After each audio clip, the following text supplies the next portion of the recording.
Welcome to Nasdaq Trade Talks. I'm Jill Malandrino, global markets reporter at Nasdaq. Joining me for this segment, we have David Grumhaus, President and Chief Investment Officer of Duff and Phelps Asset Management, to discuss the challenges with REITs and utility investments and outlook for the remainder of the year. David, it's great to see you as always. Welcome back to Trade Talks. Thanks, Jill. Good to be here. Let's start off with real assets. Assets like REITs and infrastructure and commodities have really underperformed the market this year. What's been happening in that space? So you're right, Jill. They have not traded well this year. I think the tailwinds that real assets had the last couple of years, namely rising inflation as we came out of COVID, those have switched to headwinds as inflation pulls back.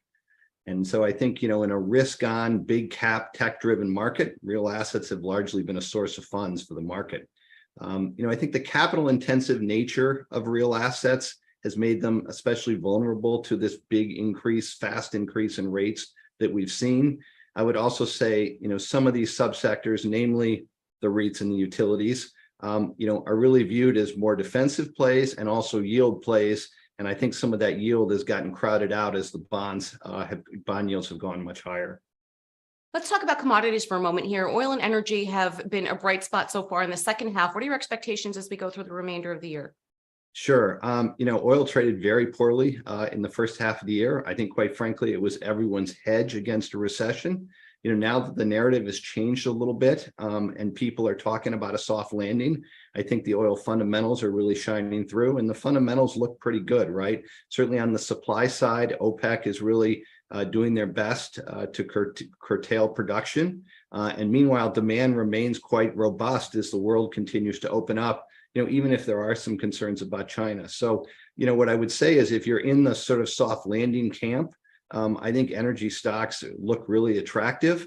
I would also note with the market so tight, any kind of hiccup, whether that's geopolitical, whether it's a big refinery outage, whether it's a hurricane, could really cause energy to spike here. Anything on the growth side that you're advocating? Sure. Strategy we're really excited about is water. Massive amount of investment needs to be made in water as we deal with aging infrastructure and also a growing supply gap between freshwater demand and freshwater supply. And this too is being exacerbated by climate change. So, water, as you can see in the chart here, has proven to be a very compelling investment over the last 15 years, easily outperforming the broader markets. And we really think that that can continue. So when you think about investing in water, what does that look like? Where are the opportunities within water? Sure. So, literally you have trillions of dollars that need to be invested. We think that this is a really attractive secular growth story, and we think investors should want to get exposure to it. At Duff and Phelps, we're really focused on three areas when we talk about water. The first is water supply, and so this is infrastructure improvements. This is digital technologies such as smart meters. This is a focus on water reuse, and it's a focus on water desalination.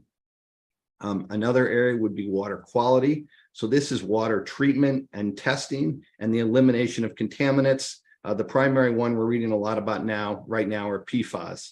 And then finally, water efficiency. So this is about reducing leaks and allowing customers to reduce water consumption without affecting productivity. So a good example here might be in agriculture and the use of center pivot and drip irrigation technology. So you can still more efficiently grow your crops. And finally, what's your outlook for REITs and utilities for the rest of the year? Is there any opportunity? Yeah, so it's probably tough for them to work if tech continues to lead the market higher. But maybe, as we come into August, maybe there are a lot of reasons to think we're going to see a shift there. I think both REITs and utilities are extremely oversold. Utilities had their worst relative performance in the first half in 35 years, and August has been even worse. REITs, meanwhile, have experienced recessionary-like returns, despite the fact that we haven't seen a recession. So, what I would say to investors is, I think earnings growth for both these sectors is very stable, and I think that that's really underappreciated. I would also say on the utilities, there's a lot of noise out there about energy transition. But what I would say is the Inflation Reduction Act and the overall energy transition, especially the push towards electrification, is going to prove very beneficial for the utilities. And we really think, could be a very good growth aspect as we look forward. All right. We appreciate the insight as always, David. Thanks for joining us on Trade Talks. I'm Jill Malandrino, Global Markets Reporter at Nasdaq. Great, Jill. Thanks.